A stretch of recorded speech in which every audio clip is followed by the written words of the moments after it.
म्हटला ते ध्येय सत्य झालं आणि त्या सुप्रभा राजशिष्यनेचा शेवट आम्ही केला. राजप्रसादांची पावलं फिरकली म्हणे कैशोर विश्रांती घ्यावी पण नाही. एकांतात आम्ही बसलो असता मन स्थिरता देत नाही. विचारांची विचारवली, प्रश्नांची प्रश्नावली, अगदी विचारांचं चक्र गरगरा गरगरा फिरू लागतोय. एक एक क्षण ती माघारी जाऊन त्या विश्वाच्या मुखातील शब्द मला आठवलाय. आवेशाच्या भरात मी म्हटलं, राजकर्त्याने नर्मदेचं लग्न म्हणे तो राजशिष्यला मारी त्याच्यासमोर करून देईल, पण तेच लग्न मी नाकारिलं असं त्याला म्हटलं. पण ज्यावेळी राजप्रासादी आम्ही गेलो, राजांच्या मुखातील शब्द, राधे बोलल्या शब्दाप्रमाणे नर्मदेचं लग्न तुमच्या समवेत झालं. हे शब्द ऐकल्यानंतर मनाला एक वेगळी उत्तेजितता मिळाली. मनाला वेगळं फार वातावरण वेगळंच म्हणे क्षणाला वेगळं आठवतंय. त्याच्या मुखातील शब्द, नर्मदा कशी म्हणे तिचं वर्णन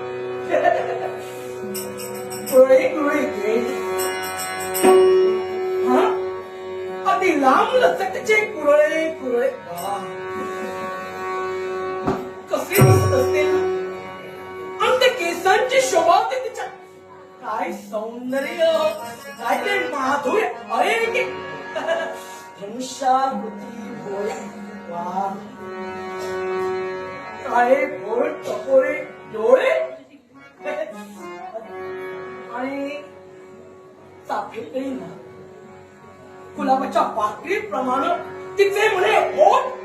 वा वा वा, अगदी क्षणोक्षण तिचं रूप मला वाचू लागलंय. क्षणाक्षण आणि कमनीय बांधा चालताना म्हणे अगदी नाजूक हरणीच्या पासात. वा वा वा, काय ते म्हणून कशी. आणि समजा अशी तर बायको माझी झाली तर 2 दिवसात आपलं लग्न होणार. राजांचे शब्द की 2 दिवसात आपलं स्वयंवर आहे, लग्न आपण करणार. अगदी क्षणाला ती माझी झाल्यानंतर कसं वाटेल. अगदी अचानक समजा माझ्या डोळ्यासमोर अगदी उभी ठाकली तर ती कशी. अगदी स्वप्नांच्या भराळ्यात उंच मनोरथे. वा, मला असं वाटतंय कदाचित तिलाही कळलं मी तिची आठवण काढतोय, तिलाही कळलं मी तिची आठवण काढतोय आणि त्याच आठवणीनं अगदी माझ्या समोर ती येणार. माझ्या कितीला येणार. अगदी दूरता उत्सुकता तिला लागली. अगदी राजा शोर वाजवायला भेटेल आणि त्याकरवी ती येणार. अगदी आल्यानंतर मी तिला डोळे भरून पाहणार. कशी कशी असेल. अगदी हिरे माणिक मोती घातल्याप्रमाणे राजमुद्रांनी चिन्हांकित आणि समजा ही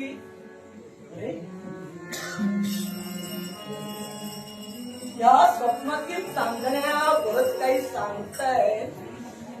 हे वातावरण बदललं, सर्वत्र वातावरण बदललं आणि नवचैतन्य जागृत म्हणजे आले आले की काय येणार. अगदी हुबेहूब तसं चित्र मी पाहिलं तशी येणार. आली अशी आली पुढे पुढे ते धनुष्यात काळे घोड टपोरे अगदी मनाचा वेध आणि त्याच मनाच्या वेधानं अगदी मला साथ देत अगदी ती इथं येते असं मला वाटतंय. आणि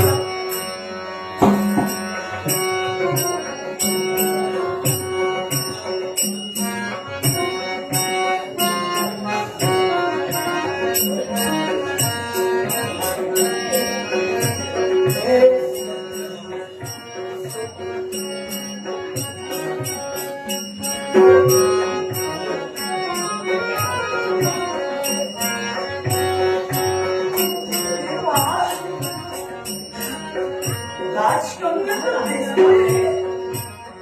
माझ्या नर्मदेला शोभेल असा जसा म्हणावा तसा तो बांधला दिसतोय. संपूर्ण महाराष्ट्र दिशेने पाहते.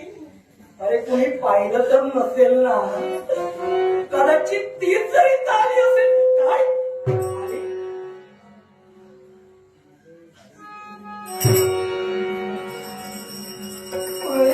काय तर शॉक होते बोल.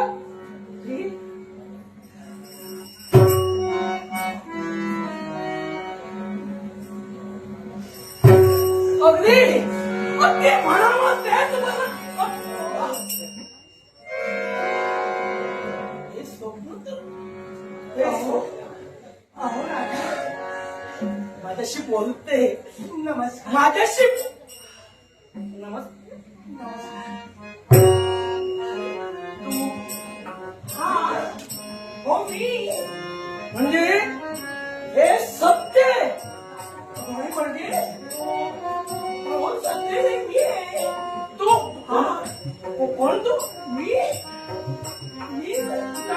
हा वा काय म्हणून तुला संकेत आहे ना रे.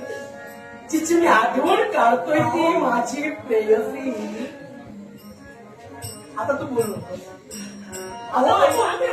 नाही तू बोलत आता काही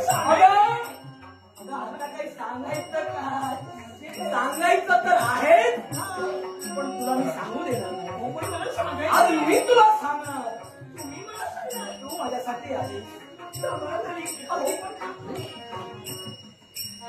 हस्ती मोदीचा राज म्हणजे नर्मदात अगं बरं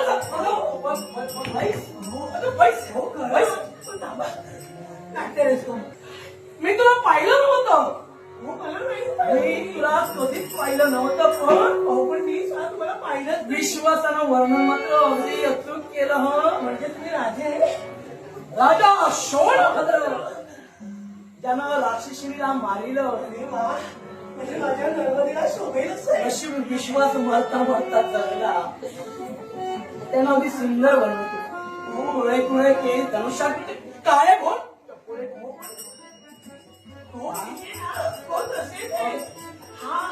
अगदी तशाच तसे गुलाबी पाकळ्याच्या प्रमाणे पोट. अशीच माझ्या मनातील राणी माझी सदनी अशी होती. माझा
स्पर्श आहे ना, सारा देवानं मिसळून गेलेली काय स्पर्श आहे. शरीरा होता हृदयाची कुंपण कुठल्या कुठे निघून गेली आणि खरं सांगू, पुरुषाचं सामर्थ्य त्याचं सौंदर्य आणि स्त्रीचं सौंदर्य तिचं सामर्थ्य आणि ही जर जोड झाली ना, त्या जगात तोडच बसली नाही. समाधान वाटलं. तो म्हटली आता तू बोल. मला सुद्धा समाधानात वाटलं काय एक सौंदर्य पाहिलं, हे राजवैभव पाहिलं, आपल्या शरीराचा स्पर्श माझ्या शरीराला होता, हृदयाच्या भावना मनाच्या ठिकाणी उठून गेल्या आणि माझं मन मला सांगून गेलं नेत्राची आणि या नेत्रातून मिळालेली नेत्राला नेत्र संकेत होता. मन कसं माझं सांगून गेलं का नाही, एकच मला सांगून गेलं काय माहिती. चंद्राने तांदळे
महाराच्या हात धरून कुणीतरी आपल्या प्रेम भावना व्यक्त करतो. नाही, माझा गैरसमज असेल, भास असेल, पण माझी सती तर असेल. विचारा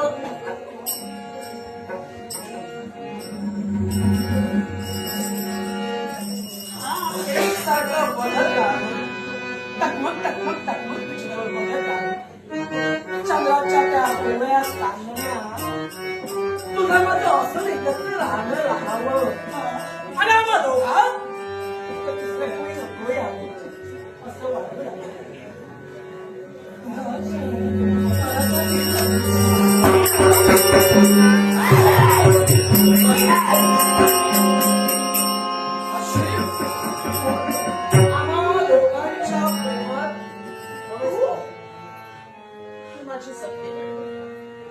आणि यावी हिचा माझा संबंध आहे अर्थात प्रथम मला हिच्याशी वार्ता करायची.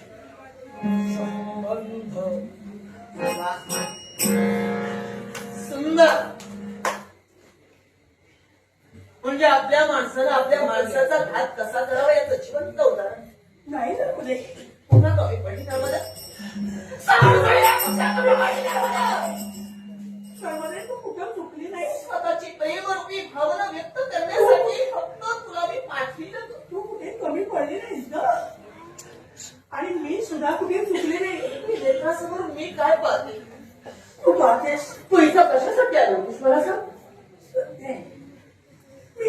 आले होते याची जाणीव तुला सुद्धा आहे माझा संदेश घेऊन आले आणि मला सुद्धा आहे पण माझा नावीला झाला बघ. पण जे मी नेत्रांनी पाहिलं हा, त्यांच्या मगर ते पाहिलंच ते सत्य आहे पण माझा सुद्धा नावीलाच आहे. नर्मदे खरंच माझा नावीला झाला तो. एकमेक कान फसवू शकतात ग. पण स्वतःचे डोळे कधी फसवू शकत नाही. सत्य स्वतःच्या नेत्रांनी मी तुला त्यांच्या मगरमध्ये पाहिलं. अगं माझ्या जीवा भावाची सखी तू. ज्यांच्याशी प्रेमरूपी भावनाची न पाहता मी माझ्या मनात कोरली ग.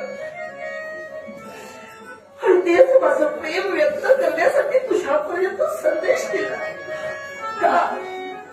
तर मी त्यांच्यासाठी किती व्याकुळ आहे, माझा मन किती अधीर आहे हे त्यांनाही कळावं म्हणून. होय पण तू नर्मदे तू बोलतेस ते सारं काही सत्य आहे. तू सांगतेस ते सारं सत्य आहे. मी प्रयत्न केला ईश्वराच आले तुझ्यासाठी पण झाले का मी तू विश्वासघात केलास की असं काही अगं मी विश्वास जीवा भावाची तू माझ्या कधी आतापर्यंत तुला दासी मानलं नाही ग. तू माझ्या रक्ताची तू माझी आत्ते असं समजून तुझे प्रत्येक लग्न हट्ट गरीबाळ आम्ही पुरले. अगदी माझ्या सख्या बहिणीप्रमाणे तुला. अगं हो ग. पण तू अगं पण माझं ऐकून तरी घे. काय ऐकून घेऊ? माझं काय चुकलंय काय ऐकून घेऊ? सांग ना. काय चुकले हे तरी तुम्हाला विचारायला होतं का? चुकली नाहीस? मी नाही चुकले मग मी नेत्राने पाहिलं ते काय? सत्य पाहिलं तू. मग तू ते केलं. मित्राने पाहिलं तर ते सत्यच आहे मग पण मी नाही चुकले. काय? मी माझ्या मनानं हे काही केले. तू जसं मला सांगितलं का तसा तुझा संदेश घेऊन मी इथपर्यंत आले. मग त्याला सांगण्याचा प्रयत्न केला. माझ्या मुखातून शब्द निघाला मी नर्मदेची. एवढ्या काही मला थांबलं. मी पुष्कळ काही त्याला सांगण्याचा प्रयत्न केला पण ते माझ्या समजावर मारून तुझे पण किती कालावधी. माझ्या मुखातून निघणाऱ्या शब्दाकडे ते पाहतच नव्हते. एखाद्या गोष्टीला मर्यादा असते का? होय तुला. खोटं बोलण्याला सुद्धा तेवढीच मर्यादा आहे. मी नाही खोटं बोलत. तुला का तर मी खोटं बोलते. अगं, एक वेळ नाही, हा? 1000 वेळा प्रयत्न करायचा. स्वतः मनापासून सांगण्याचा प्रयत्न केला असतास ना तर स्वतःच्या मनातील भावना तू व्यक्त करू शकली असती. तू कोण आहेस, तू कशासाठी आलीस हे त्यांच्यासमोर तू व्यक्त होऊ शकली असतीस पण नाही. नर्मदे, तू ते न करता तू स्वतःच्या मनातील पापी भावना व्यक्त केली. नाही. का पाहिजे नर्मदे? माझ्या होणाऱ्या नवऱ्यावर तुझी पापी नजर पडली. माझ्यावर नको ते आरोप करू. आता तू ते संसार उभारला आणि तू बोलला. नर्मदे, आरोप करत असताना विचार थोडा तरी कर म्हणते. पूर्णतः विचार मी केला. तुझ्या जीवनाचा घात नाही केलाय. मी तुझी फसवणूक केव्हाही केली नाही. मी तुझी दासी आहे. मी तुझी सखी आहे. मला जाणीव आहे त्याची. पण हे जाणीव असताना सुद्धा मी बरोबरीनं त्याला सांगण्याचा प्रयत्न केला पण ते मला काहीच बोलू देत नव्हते. मी सांगण्याचा प्रयत्न केला. माझ्या मुखातून शब्द निघाला त्यांनी मला थांबविलं आणि आपल्या मनाची भावना त्यांनी मला व्यक्त केली. मला सांग जीवनयुक्त हाडा मावसाचा बोलण्यासाठी वाचा देवाला तोंडात दिली ना. अगं तू स्त्री आहेस. हो, मग परपुरुषाचा स्पर्श होत असताना रोखणं हे तुझं कर्तव्य. तू म्हणतेस याने पलीकडं हा? माझं होणारं सौभाग्य सुखी संसाराची स्वप्न मी माझ्या नेत्रासमोर रंगवली. पण ती सारी स्वप्न तू मस्त स्वतःच्या हाताने केलीस. आणि म्हणतेस मी तू मला सांगवण्याचा प्रयत्न केलास. मी माझ्या मनानं तुझी स्वप्न नाही करून लावली. त्याला काळीभूत कोण असेल तर राजेंद्र सांगायचा बरोबरीनं मी प्रयत्न केला आणि मला सांगा मी जाणीवपूर्वक इथं आले होते का? माझ्या मनात जर कशा प्रकारची भावना असती आतापर्यंत दासी म्हणून तुझ्या हस्तक्षेपात राहिले. आतापर्यंत जरी मी जीवा जगला म्हणून आणि मला अवश्य प्रेम म्हणून जर मी माझ्या मनाने आले का तू सांगितलं तर मला माझा संदेश घेऊन राज करता पण तुला माझ्या मनाची त्याला नव्हता. मला 2 दिवस राहता नाही. माझ्या प्रेमाचा मी नाही पाहू शकत म्हणून आणि दुसरं म्हणजे मला सांग हे राजपुत्राला हे राजपुत्राला का तू मला दिलेस? का दिले? का दिलेस? तर माझी तू दासी म्हणून कुणी म्हणतो म्हणे की अंगावर वजन बसवण्याच्या घातल्यानंतर माझी दासी कशी कोणी शोभायला तू काय केलंस ग? मग त्यानं माझ्यावर पाहिले तेव्हा मी तरी काय म्हणू शकणार? अगं जीवा भावाची तुला पाहिलं. हा तिथं पाठव तुला सुद्धा दासे म्हणून तुला पाठविलं नाही ग. बरोबर आहे ना? तर एखाद्या राजकन्येप्रमाणे तुला सहज शृंगार केला पण तुला तरी माझंच चुकलं. जागो पक्षानं किती जरी राजहंस म्हणून डोलण्याचा प्रयत्न केला तरी तो कधी राजहंस होत नसतो ग. शेवटी काग पक्षी तो काग पक्षी आणि राजहंस तो राजहंस. कावळ्याला किती सोन्यानं जरी मिळविलं असेल ते हुक्यावर जाऊन बसणार आहे. याची जाणीव आहे मला. एवढी उदाहरणं देण्याची काही गरज नाही. मग तेच घडविलं. पण मला त्याने आपल्या स्वतःच्या प्रेमात विचार पडला. मग माझा लाविला झाला. शेवटी मन मनाशी कुठलं जातं का? इतका तासाचे जाळ माणसाच्या नेत्रानं होतो तर तो नेत्र एक त्याच्यावर करतो. मला सांग, माझ्या जर जागी तर तू असतीस आणि त्या राजकारण्यानं तशा प्रकारची भावना तुझ्या मनात निर्माण केली असती तर तू माघारी घातली असती. स्वतःचे प्राण त्यागले असते. कोणीच नाही. पण हे फक्त सांगण्यापुरतं असतं. माझ्या सखेसाठी तिचं रूप पहिल्यांदा मानलं असतं. असं स्वतःची पायरी चढली असते. वा. पण स्वतःच्या चारित्र्याला कलंक लागेल. लहानपणापासून आपल्याला कलंक लागेल. राज स्वतःला स्वतःच्या पोटच्या पोळीप्रमाणे वाढविलं त्या बापाच्या तत्वाला कलंक लागेल. जीवनात वर्तन केव्हाही करणार नाही. कारण उद्याच्या शुभमुहूर्तावर माझं लग्न आहे ग. पण त्या लग्नाचा सुख सोहळा परिपूर्ण होण्याआधी माझ्या सखीनं मला सांग, 2 दिवसावर तुझं लग्न होणार होतं ना ग? मग तू सुद्धा एक स्त्री आहेस, मी सुद्धा एक स्त्री आहे. तू त्याला न पाहता मनाच्या ठिकाणी प्रेमाच्या भावुक कल्पना निर्माण केल्या. त्याच्याविषयी स्वप्नात तू जाणून केली. स्त्री होतीस ना? मग मला सांगतेस की स्त्री असून तू त्या भावना जपायला हवा होता. मग मला सांग, त्याला न पाहता तू सुद्धा भावनाविषयी होऊन गेली. प्रेमाच्या भावना, प्रेमाची स्वप्न तू ज्याची पाहत होती त्याची मी कधी कशी प्रेमात त्यांच्या कधी पडले स्वप्नात पण यावे. स्वप्नाचा भाग माझ्या लग्नाचा विचार आमच्या पितृदेवतेनं केला. त्यावेळी आम्ही स्वयंवर मंडपासाठी जो पण ठेविला, जो त्या पणाची परिपूर्तता करेल त्याच पुरुषाशी आम्ही लग्न करू. मग तो पुरुष कुणी असू द्या. नाही कुठल्या जातीचा विचार करणार, नाही कुठल्या धर्माचा विचार करणार. तो पुरुष तरुण आहे, युवा आहे की वृद्ध आहे याचाही विचार करणार नाही.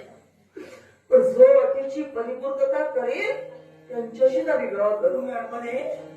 शोरभद्र राजांनी तो पण पुरी परिपूर्ण केल्यानंतर ज्यावेळी आमच्या पितृदेवतेनं आम्हाला कथित केलं, नवे नवे तर यांच्या सौंदर्याचं वर्णन कैलासनाथ शिव शंभू भोलेनाथांच्या मुखातून बाहेर पडलं.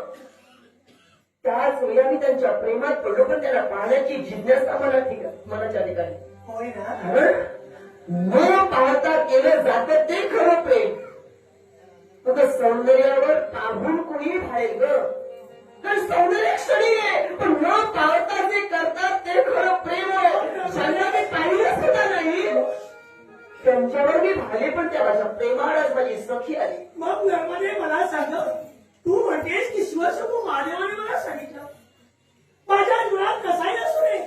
असं जर तुझ्या मनात होतं तर त्यावेळी तुझ्या मनात संशय का निर्माण संशय झाला? नाही. आणि त्याच संशयानं तू मला राजपर्यंत पाठविलं. अरे याला मग संशय दोन होत नाही. तू का पाहू शकली नाहीस ग? कारण दोन जीव म्हटल्यानंतर मन मनाशी ओढलं जातं. वा. ज्यावेळी हृदयाची एका हृदयाशी ओढ घेतली जाते ना त्यावेळी ते खरं प्रेम मानलं जातं. म्हणजे मग ते ते प्रेम होती भावना आमच्या मनात ज्यावेळी निर्माण झाली ना त्यावेळी स्वतःला नाही रोखू शकलो. कारण माझं लग्न होणार होतं त्यांच्याशी. आणि त्या नवऱ्याला पाहणं कुठल्याही परपुरुषाला नाही. मग नर्मदे त्यांच्याशी माझं लग्न होणार आणि म्हणून मनात आनंदानं भावना निर्माण झाली. वा. पण चुकले मी तुझ्या बाबतीत. चुकलीस? पण मी चुकले नाही. कारण जिला लहानपणापासून मी जीव लावला. मी माझ्या मनाला मी चुकले नाही. ज्यावरती त्याने माझ्या प्रेमाचे प्रेम अर्पण केलं, त्याने प्रेमाची भावना माझ्यासमोर व्यक्त केली, त्याला मी थांबवण्याचा प्रयत्न केला. मुळे तू चुकली नाहीस. पण म्हटले मी मुळीच चुकले नाही. मग मला मी सांग मुळीच चुकले नाही. आतापर्यंत माझ्यासाठी किती प्रयत्न तू केलास. इथं सुद्धा माझ्यासाठी झालीस ना. हो. क्षमा केला तुझा अपराध क्षमा केला. पण केव्हा इथं थांबायचं नाही. आज स्वतःला माझा जीव जाईल. मी म्हणून त्याला वडील तुमच्या मार्गातील काटा म्हणून तू मिळालीस. मग या तुझ्या सखेची तुला आज्ञा आहे. जा आमच्या नाकात तुझ्या आज्ञेनं मी इथपर्यंत आले होते. ती जेव्हा तुझी आज्ञा म्हणून तुझा संदेश घेऊन तू इथपर्यंत आले होते. पण तुझा संदेश त्यांच्यापर्यंत पोहोचवण्याच्या अगोदरच ते माझ्या सौंदर्यावर भाले, ते माझ्या मनावर आले आणि त्यांनी माझ्यावर नितांत प्रेम केले. शराचं नावही ना त्याने माझ्या मनाशी मत गुंतवले. आता तुझ्या आज्ञेनं मी जरी काल असेल तर त्यांच्या आज्ञेशिवाय मी मुळे जाऊ शकणार नाही. तोपर्यंत मी मला करत नाही. तू इथून जा म्हणून तोपर्यंत मी मुळे इथून जाणार मुळे नाही. जाणार नाही. तू हत्तीला काय मारणार? मी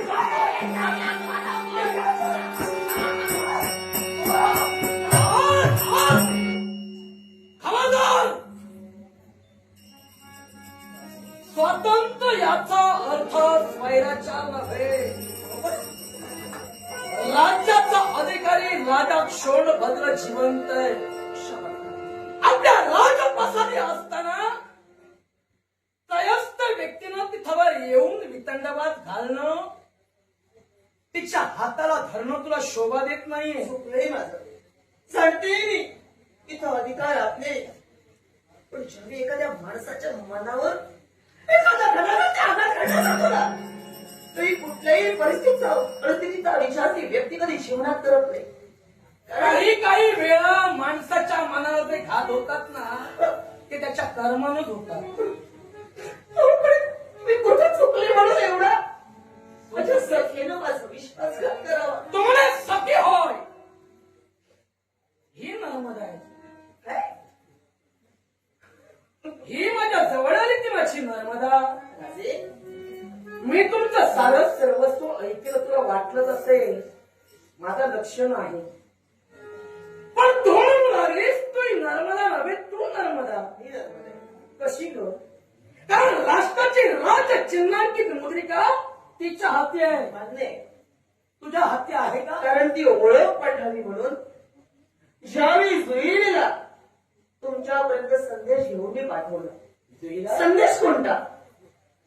तुम्ही ज्या क्षणी मला वार्ता कळली आपण स्वयंवराची अट तो अट पूर्ण केला, त्या क्षणी मनोमनी मी तुम्हाला वरिलो. भावी सुखी संसाराची स्वप्न मनात रंगवत असताना मनात इच्छा निर्माण झाली की मी जेवढे आत्मीयतेनं तुमच्यावर प्रेम करते तेवढंच प्रेम तुम्ही सुद्धा माझ्यावर करत असाल का?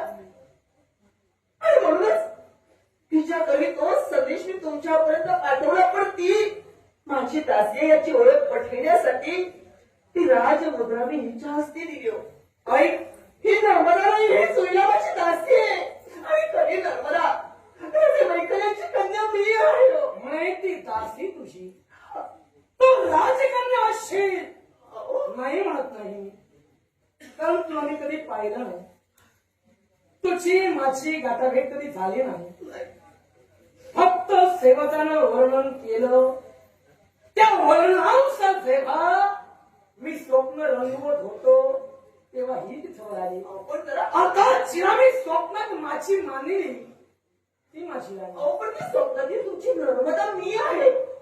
आणि आपण आताच म्हणाला की जे सौंदर्य देवर्षींनी आपल्या समोर केलं, ज्या सेवकांकडे आपल्याला संदेश मिळाला, मग ते सौंदर्य जरा नेत्र म्हणून बघा. नेत्र ते सौंदर्य तुमच्या समोर नाही. एखाद्या फुलदाणी जर का फुलांचं रोपटं लावलं असेल ना, ते फुलांचं रोपटं जर का निर्जीव असेल तर त्या निर्जीव फुलांच्या रोपट्याला त्या फुलांना कधी सुगंध येत नसतो. पण ते रोपटे जर का सजीव असेल आणि त्या वृक्षाला जर का फुलं आली असतील तर त्याला सुगंध मात्र नक्की येतो. हो, तू बेद राजे हो. मग एक दासी आणि एका राजकन्येबद्दल तुम्हाला थोडा सुद्धा फरक जाणवला नाही? नाहीच ना. हो? तिची चाल जाणवलं नाही. तिची चाल चालू पहा. माझी चाल चालू पहा. एक संदेशा बोलण्याची पद्धत पहा. माझ्या बोलण्याची पद्धत पहा. माझ्यातील आत्मीयता पहा. तुमच्याबद्दल असलेली प्रेमरूपी भावना, त्या प्रेमरूपी भावनेचा आदर पहा. नेत्रातून येणाऱ्या धारा अश्रूंचा विचार करा. ते किती प्रेम करत असेल. ती कोण आहे पण तिच्या वर्तनात मला गैर काहीच वाटलं नाही. पण तू इथं येऊन ते कृत्य केलं ते एका राजकन्याला शोभत नाही.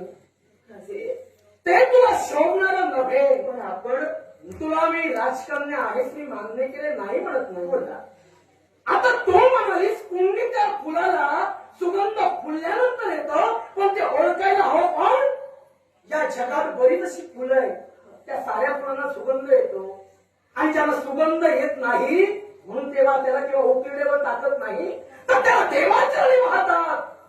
त्याला सुद्धा तेवढंच महत्व आहे. फक्त कुंडीत फुल वाढलं म्हणून झालं नाही. सजीव फूल आता ते सजीव फूल आता तीच आली राजकन्या म्हणून तिला पाहिली. अहो पण तुझं म्हणणं असेल तू आहेस राजे तुम्ही एक राजे आहात. राजगादीवर बसून आपल्या प्रजेला आपण न्यायदान करता. योग्य काय अयोग्य काय सत्य काय असत्य काय याची पडताळणी तुम्ही करता. म्हणजे ही खोटी आहे. मग तुम्ही पूर्णतः चौकशी करणार नाही का तू कोण आहेस. ती बोलण्याचा प्रयत्न करत होती असं ती स्वतः म्हणते. मग तुम्ही तिला संधी का दिली नाही. संधी कोण आहे तिची जर का विचारणा केली असती तर हा गैरसमज झाला नसतो. नाही ऐक तू आता विचारणा कधी करायला हवी होती आधी असं तुझं म्हणणं आहे. मी मान्य करतोय. मी आल्यावर तिच्यावर प्रेम केलं कारण स्वप्नात माझी राणी मी रंगत होतो. तिने माझ्या प्रेमाचा स्वीकार केला. आमचं दोघांचं मनोमिलन झालं. अर्थात आता तू म्हणशील तिची विचारपूस करायला हवी मी चुकलो. तुझ्या म्हणण्याला मी चुकलो की नाही म्हणत नाही. याचा अर्थ आता तिला टाकून देऊन तुझ्याशी प्रेम करणारा मी नव्हे. कारण जिथं मी चुकलोय तिच्या आयुष्याचा वाळवंट करणारा मी नव्हे. अधिकार तुम्हाला नाहीये. नाही कोण म्हणतंय स्वयंभू अधिकार नाही हे कोण म्हणतंय. सांगते तुला कोणी अधिकार दिला. पहिलं प्रेम तुला अधिकार हे सांगण्याचा कोणी दिला. कारण आहे त्याला. तुम्ही स्वतः विडा उचलला. स्वयंवर मंडपात जो पण मी ठेवला त्या पणाला लागूनच आपण ते गौरीचं फूल तोडण्यापर्यंत गेला. त्या वाईट शक्तीचा आपण नाश केला आणि त्यानंतरच तुमचं आणि माझं लग्न होणार हा संदेश माझ्यापर्यंत आला. म्हणजे ज्यानं तो पण पूर्ण केला त्यालाही माहिती होतं की ही अट पूर्ण केल्यानंतर लग्न आपलं होणार आहे. मग आपल्या नेत्रासमोर येणारी कुणी स्त्री असू द्या तुम्ही तिला नर्मदा मानणार. कोणीही म्हणू नकोस. दुसरी गोष्ट एक तुला सांगतोय. तू म्हणत असशील तुझ्यासाठी मी विडा उचलला हा तुझा आधी गैरसमज आहे. कारण ज्यावेळी संदेशाला तेव्हा त्या सेवकाला सांगितलं जी राक्षीण सुप्रभाती सर्व राजकर्त्यांना शेवट करते अर्थात क्षत्रियांच्या संरक्षणासाठी जनतेच्या हितासाठी तिचं मी रक्षण केलं.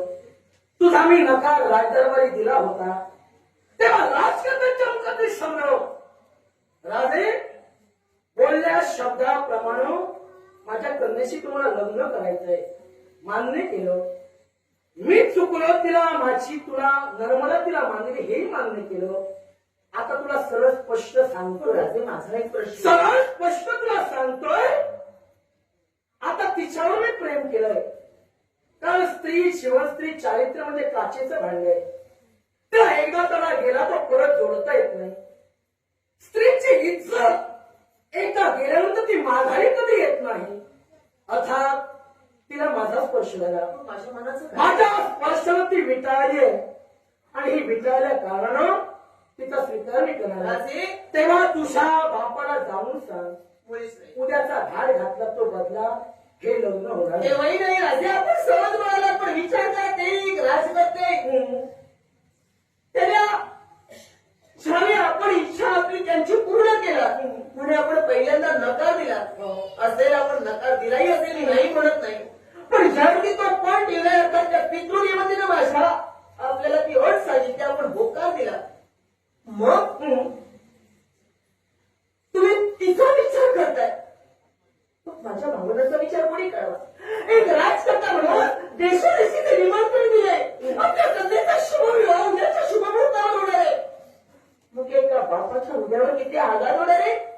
आपल्या कन्येचा विवाह तुटून त्याच राजकन्यासोबत एक दासी विवाहबद्ध होणार आहे. काय आदर्श तुम्ही जीवनात घालणार? मग मला सांग, तिच्या प्रेमाचा मी त्याग केला, तुझ्याशी लग्न केलं, उद्या अपवाद ठरणारे राजा शोणभद्रानं एका स्त्रीच्या प्रेमाची हेटाळणी केली आणि एवढं असून सुद्धा तिच्या जीवनाशी खेळला, तुझ्याशी लग्नही केलं, तो आदर्श कोणता राहील? हा विचार प्रेम करण्यापूर्वी करायला आता हवा. प्रेम करण्यापूर्वी करायला हवं तर तो म्हणणं बरोबर हो आहे. ना? पण मग जर का चूक आता तुमची मला झाली, सांग, चूक मान्य केली, तिचा स्वीकार करतो म्हणून सांगितला, स्त्रीचा आदरही ठेवला, तरी तू म्हणतो याचा पूर्वी विचार करायला होता. सत्य. आता मला सांग, तुझ्याबरोबर लग्न करून समजा तिलाही मी ठेवली, तुला चालेल? मला मान्य नाही.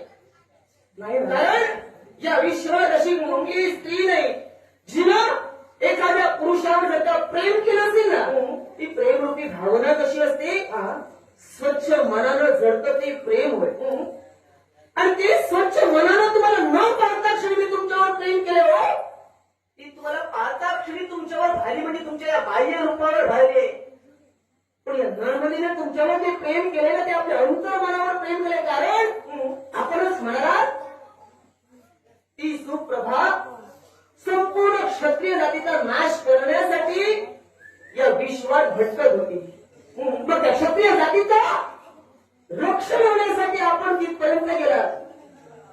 स्वतःच्या जीवनाचा विचार न करता परमार्थासाठी तुम्ही झटण्याचा प्रयत्न केला, त्यावेळी स्वार्थ मनात बाळगला नाही.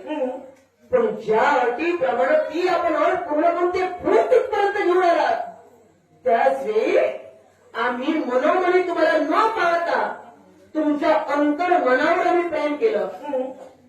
मग ही जर का सौंदर्यावर धाडून तुमच्यावर प्रेम करू शकते, कशावरून प्रेम तुमचं सत्य?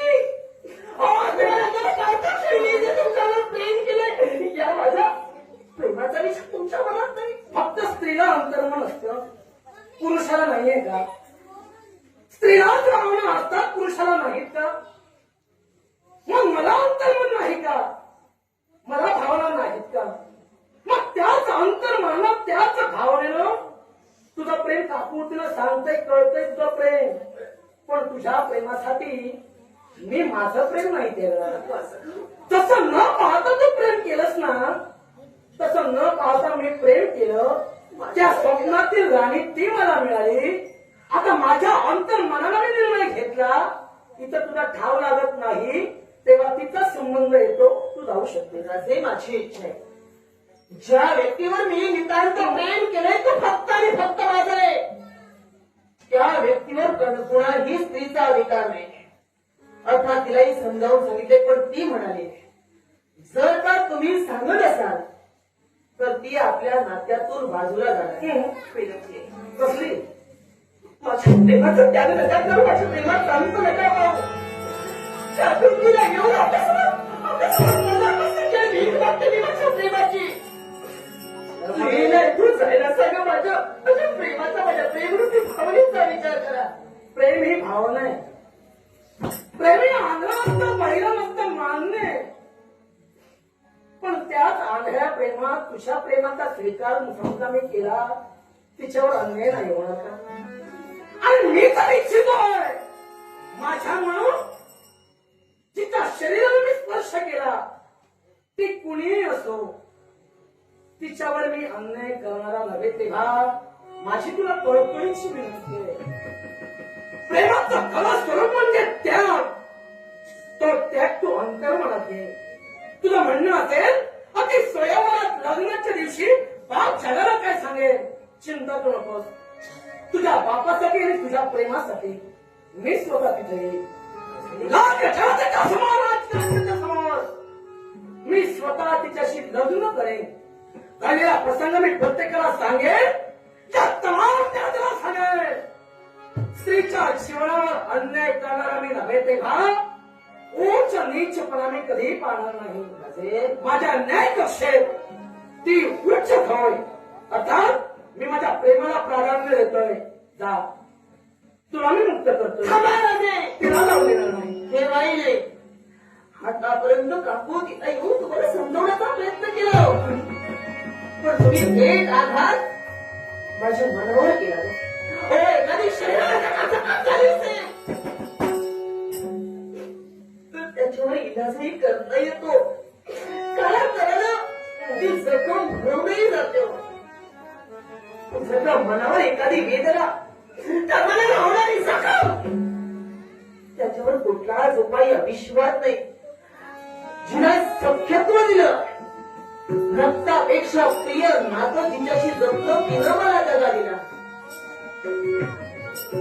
तिथं न पाळता प्रेम करणारी व्यक्ती, जिनं नर्मदेवर प्रेम केलं ती व्यक्ती परत स्त्रीचा स्पर्शही समजू शकला नाही. हे जर का तुमचं प्रेम असेल तर स्वतःचं प्रेम सिद्ध करण्यासाठी माझ्या जन्मदात्या बापाची देवस्थानाची ती आपण होणार आहे ती रोखण्यासाठी तुम्हीच म्हणाला प्रेमात भोगापेक्षा त्यागात फार महत्व आहे. तो त्याग सुद्धा स्वीकारत असताना स्वीकारेल या प्रेमाला सुद्धा लक्षात द्यायला हवे. जर का तुम्ही त्या स्त्रीदेवर प्रेम करत असाल नर्मदा म्हणत आहे का तो माझा होऊ शकला नाही. तो या द्वैता जीवनातला होऊ देणार त्या प्रसंगाला सुगंध आणण्यासाठी वेदपथाती शस्त्र घेऊन ज्याच्यावर जीवावर प्रेम केलंय त्याचा विरोधात आपले बरोबर नाही. शस्त्र हाती धरा पण एक लक्षात ठेव, या घडलेल्या प्रसंगात खरी होती तू आहेस. अरे तूच जर तिला इथं पाठीला नसतोस हा प्रमाद घडला नसता. कारण तुझ्या प्रेमानं तुला स्वार्थ झाला, ती इथं पाठविलीस तुझ्या स्वार्थासाठी, तुझ्या स्वार्थी प्रेमासाठी. मी माझं प्रेम त्यागणार नव्हे, अर्थात तिच्या जीवनाशी मी खेळणार नव्हे. तू शस्त्रच काय, तो किती पात्र प्रतिकार कर, माझा खंबीर उभा हिवाळीचे शब्द असतील नावाच्या हुकातील शब्द ज्याच्यावर जीवाचा हितांचं प्रेम केलंय तो त्याच्या माझा होत या जुईलेचाही हो देणार नाही. कारणी घेऊन ज्याच्याशी जीवावर प्रेम केलंय त्याला जबरदस्तीनं पाहिला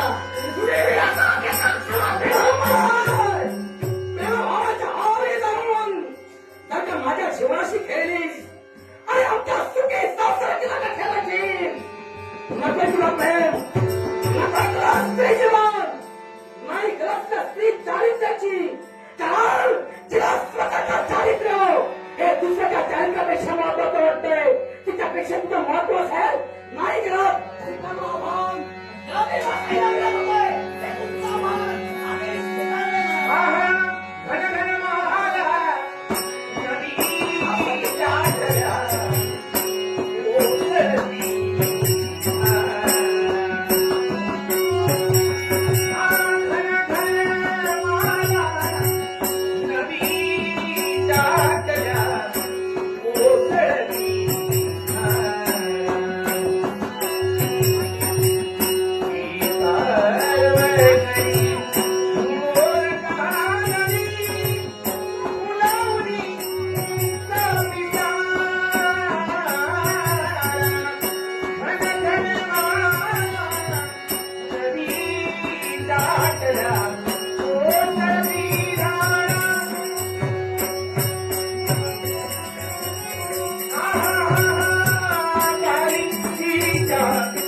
तिच्याशी माझं लग्न होणार.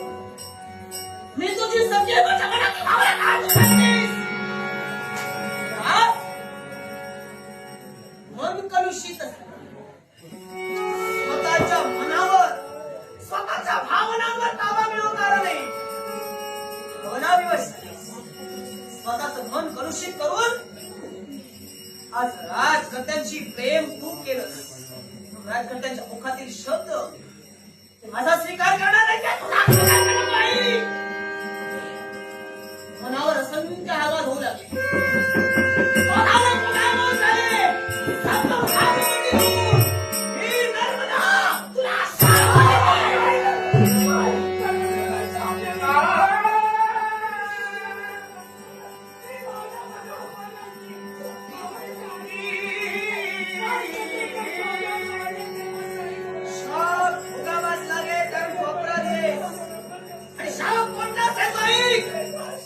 यापुढे या विश्वात एक नदी म्हणून तू वावरशील. या विश्वात तुला नदी म्हणून तुला ओळखतील. पण नदी म्हणून तू वावरत असताना तुझ्या पात्रातील पाणी हे नेहमी तुझ्या मनाप्रमाणे अशुद्ध राहील. हे पाणी म्हणजे शुद्ध नव्हे. कुणी मनुष्य प्राणी त्याचा वापर करू शकत नाही. हे तुझ्या मनात कलुषित वातावरण निर्माण झालं.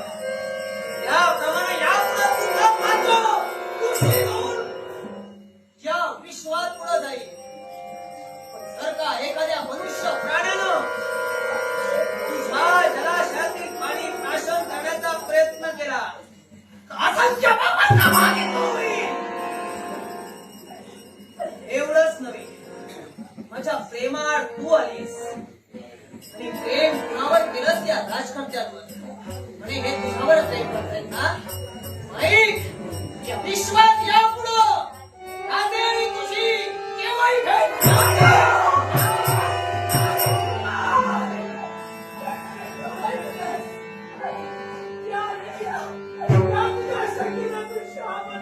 भोगावाच लागेल.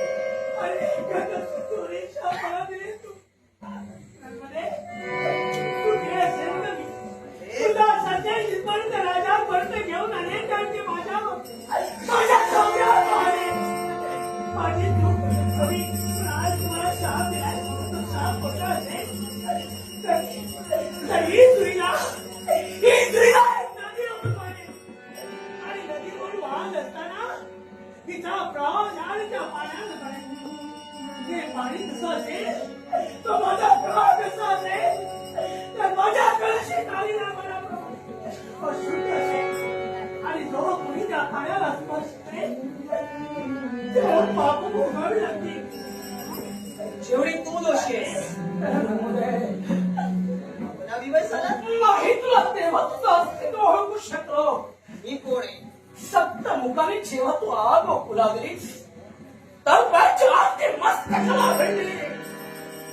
क्रोधाचा क्रोधाविना ती मुखातून निघून आला. त्यावेळी तुझ्या अस्तित्वाची जाणीव मला झाली. कारण नका तुझ्या मुखातून शब्द निघालाय.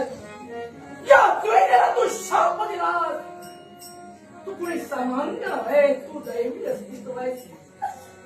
झालेल्या गोष्टीचा पश्चाताप राजाला होता. कारण जिच्यावर मी जीवावर प्रेम केला मनाच्या गाभाऱ्यात चिरा ठेविलं. तिचा आणि माझा म्हणे संगम कधीच होणार नाही. एक वेळ असं म्हणलं केव्हा तरी आता संगम होऊ दे. एवढी निष्ठुर कठोर होऊ नकोस. आपली दयामायेचा माझा तुला भाव आत्मीयतेनं तुझ्या प्रेमासाठी एक वेळ तरी आम्हा संगम करू दे. ज्यावेळी काकू केलं माझ्या मनातील भावना मी तुला व्यक्त करत होते त्यावेळी ती भावना तुला समजली नाही. पण या वेदना तुला भोगाव्याच लागतील. तू माझाही अपराध केलायस. कदाचित ज्या नर्मदेवर तू प्रेम केलंस ती प्रेमरूपी भावना यापुढे तुझ्या मनात जागू नये. कदाचित त्या प्रेमरूपी भावनेनं परत पुन्हा एकदा मनात विचार येईल. पण नाही, जो आता माझा नाही तो कुणाचाही नाही. हे शब्द माझ्या मुखातील शब्द.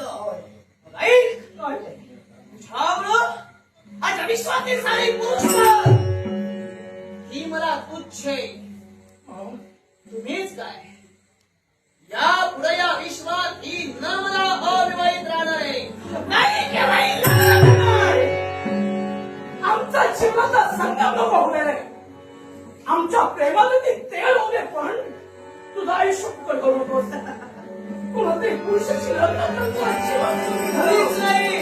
असं म्हणू नकोस. मी आजन्म अविवाहितच राहील. आपण सुद्धा यापुढं या विश्वात एक नदी म्हणून प्रसारित होणार. या विश्वात साऱ्या नद्यांची जागा पूर्व दिशेकडून पश्चिम दिशेकडे वाहणारी दिशा आहे. पण आज ही नर्मदा तुम्हा साऱ्यांचा त्याग करून जाते. तुम्ही वाहताय पूर्वेकडून पश्चिमेला. नाही तुमचा मला कधी संबंध जुळणार. तर पश्चिमेकडून पूर्वेला वाहण्यासाठी ही नर्मदा सिद्ध होईल. नर्मदा सिद्ध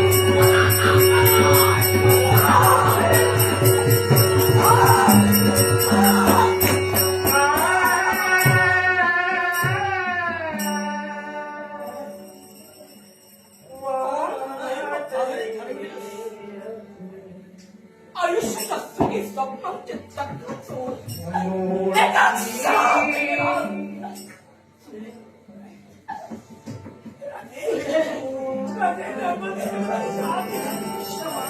मी सुद्धा एक नदी होऊन होणार आहे. पण माझा पाणी माझ्या मनाप्रमाणे दूषित होणार. माझा मला शाप मिळालाय.